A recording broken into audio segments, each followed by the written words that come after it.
Aujourd'hui, comme d'habitude, une recette facile à faire et impossible à rater. Une recette de mon pays d'adoption, les Philippines. Et oui, ma femme est philippine, alors forcément... Je vous présente ma recette de poulet au miel et au jus d'ananas. Aux Philippines, ils disent chicken tocino. Alors, à vos tabliers.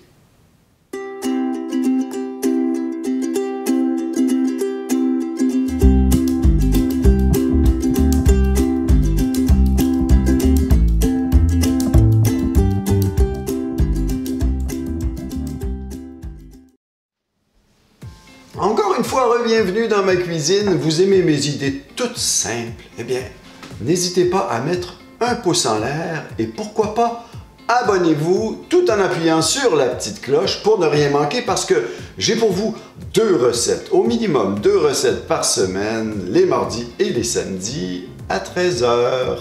On passe tout de suite aux ingrédients. Tout d'abord, le poulet. J'ai pris des filets de poulet. C'est très bon avec du haut de cuisse aussi. Il faut que ça soit désossé, sans la peau. Ou de la poitrine de poulet. Là, en l'occurrence, c'est du filet de poulet, 700 grammes environ, plus ou moins. Ketchup, 60 ml de ketchup. Aux Philippines, la recette originale, c'est avec du ketchup de banane. C'est très dur à trouver. On en trouve ici, mais il faut chercher. Alors, si vous en trouvez, ketchup de banane, c'est un must. Pour le miel, 75 ml de miel, 250 ml de jus d'ananas, 250 ml d'eau, une cuillère à table d'ail en poudre, une cuillère à table de sel. Ça va être servi avec du riz. Allez-y à votre goût. Vous allez voir à la fin de la vidéo, je vais vous montrer comment je finis de préparer le riz. Mais pour le riz, cuisson normale, comme d'habitude. Voilà, on commence par la marinade. Pour la marinade, je commence par mettre le miel en premier. Je vais y rajouter un petit peu de jus d'ananas pour bien diluer.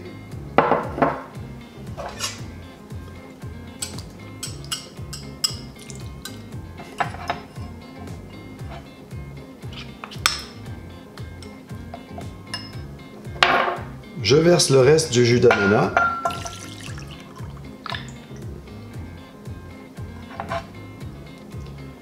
Et avant de rajouter le sel, l'ail et le ketchup, je remue, comme vous voyez, comme il faut.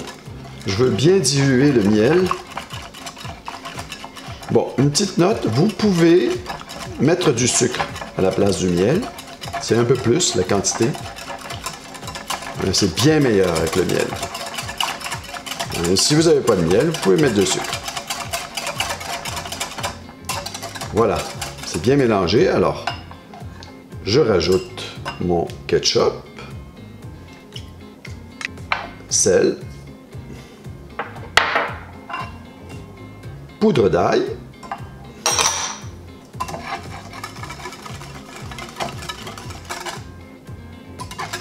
une fois le tout bien mélangé, je vais le rajouter simplement au poulet. Je rajoute et mélanger comme il faut. C'est tout. Vous mélangez une petite minute. Vous couvrez d'un film de plastique et vous mettez au frigidaire pour 4 heures. 4 heures, c'est l'idéal. Voilà, je vous retrouve dans 4 heures. 4 heures sont passées. Mon poulet est prêt. Alors, si vous avez trouvé que jusqu'à présent c'était facile, attendez de voir la suite. C'est encore plus facile. On va à la poêle. Bon, votre poêle, c'est à feu moyen. À feu moyen, vous rajoutez le poulet.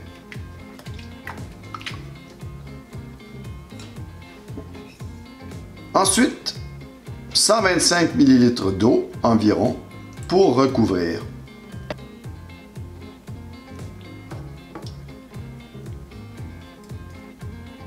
Une fois votre poulet et la marinade dans la poêle, vous avez rajouté environ 125 ml d'eau.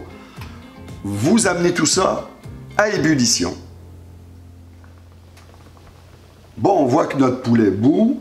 Vous baissez le feu de médium à feu doux et vous couvrez. Vous allez vérifier de temps en temps. Vous allez laisser couvert jusqu'à temps que le poulet soit parfait et tendre. C'est le moment de vérifier. Vous faites la même chose, vous vérifiez de temps à autre. Oui, bon, mon poulet est tendre. Pour le reste de la cuisson, je vais laisser à couvert jusqu'à l'évaporation de la marinade. Toujours à feu moyen. Vous pouvez augmenter, une fois le poulet cuit, légèrement le feu pour accélérer le processus. On va laisser jusqu'à évaporation presque totale.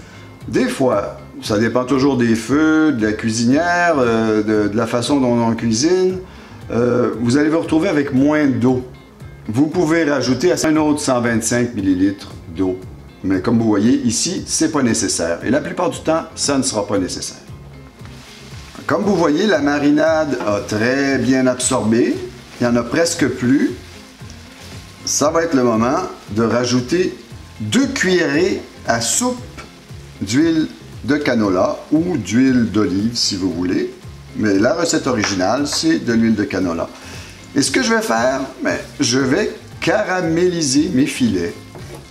Toujours à feu doux. Alors, le processus est un peu long à feu doux. Si vous êtes pressé, si vous avez très faim, remontez ça à feu médium. Mais pour la caramélisation, je vous conseille de le laisser à feu doux. Alors, c'est presque prêt. On voit, oh, il y a une belle couleur. Vous pouvez arrêter ça là tout de suite. Regardez, ça a l'air comme ça. Ou vous pouvez continuer un petit peu pour le caraméliser encore plus. Ça, c'est comme vous voulez. C'est à votre goût. Comme je dis toujours, les goûts, ça ne se discute pas. Si vous continuez à le caraméliser, toujours, à toutes les, je dirais à peu près à toutes les 30 secondes, tournez votre poulet. Il faut que ça soit égal partout. Moi, je vais arrêter ça là. J'éteins le feu. Je vais retirer mes filets.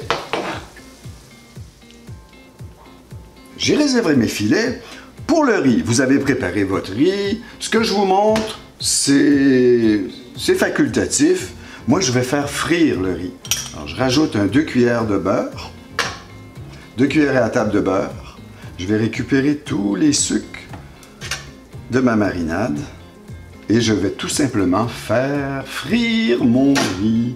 Alors, vous n'êtes pas obligé. C'est délicieux avec du riz blanc. Mais le riz frit va prendre tout le goût de la marinade. Il va prendre une petite couleur dorée que j'adore. Vous allez voir, c'est délicieux. Alors, mon beurre est fondu. Je rajoute le riz. Et je vais le faire frire. Le riz va absorber tous les sucres, ça va être absolument délicieux, je vous le promets. C'est un petit peu plus de travail. Vous pouvez mettre de l'huile aussi, si vous préférez au beurre. Moi, j'aime le petit goût du beurre. À feu médium, feu moyen. Prenez votre temps. Je le dis souvent dans mes recettes, je déteste cuisiner à feu élevé. C'est plus rapide, mais c'est plus risqué. C'est pas meilleur. À feu moyen, toujours à feu moyen, vous ne manquerez jamais vos recettes. Bon, ça sent merveilleusement bon. Je fais frire mon riz environ 3 à 5 minutes. Là, 3 minutes sont passées. Je vais éteindre le feu et je vous retrouve de l'autre côté avec la dégustation. J'en meurs d'envie. À tantôt! Résultat final de mon chicken tocino, comme on dit aux Philippines, ou si vous voulez, poulet au miel et au jus d'ananas. Alors, sans plus attendre, je goûte.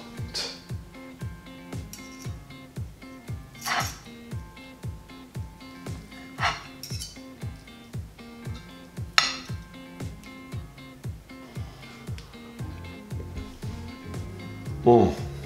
Wow! Même pas besoin de couteau, ça se coupe tout seul. D'une tendreté. Moi je connais, je suis habitué. Cuisine philippine. C'est un petit peu mon quotidien. Si vous ne connaissez pas, c'est à découvrir, c'est à essayer. C'est absolument délicieux et comme vous avez vu, c'est facile à faire, ça prend peu de temps. C'est un must. Alors, vous aimez mes idées de recettes? Si vous avez des suggestions ou des nouvelles idées à me soumettre, n'hésitez pas, laissez-moi un commentaire. Ça me fera plaisir de répondre. En attendant, bon appétit! Kaina tayo!